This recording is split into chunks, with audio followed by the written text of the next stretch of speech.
आणि आता बघूया टॉप 18.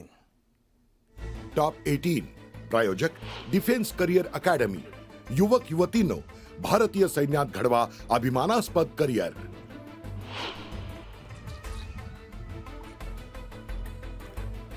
हिंगोली जिल्ह्यात जोरदार मान्सून पूर्व पाऊस. सेनगाव तालुक्यातील सिनगी नागा या ठिकाणी शेतात काढून ठेवलेली हळद भिजली, शेतकऱ्यांचं मोठं नुकसान.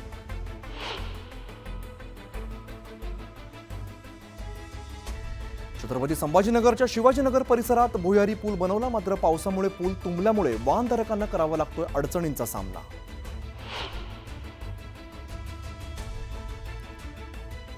तुळजापूरमध्ये पावसामुळे 25 दिवसांपूर्वीच उद्घाटन झालेल्या बस स्थानकाची दुरावस्था.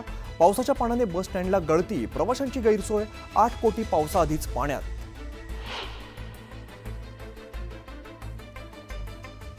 पुलाच्या कामादरम्यान नंदुरबार शहराला पाणीपुरवठा करणारी मुख्य पाईपलाईन फुटली. अनेक तासांच्या मेहनतीनंतर नगरपालिका प्रशासनानं केली गळती बंद.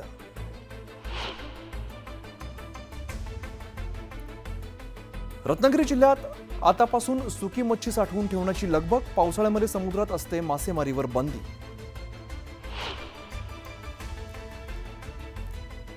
बीडच्या वंजारवाडीमध्ये माजी सरपंचासह एका कुटुंबाला बेदम मारहाण. मारहाणीत जखमी झालेल्यांवर बीडच्या जिल्हा रुग्णालयात उपचार. मारहाण प्रकरण गुन्हा दाखल.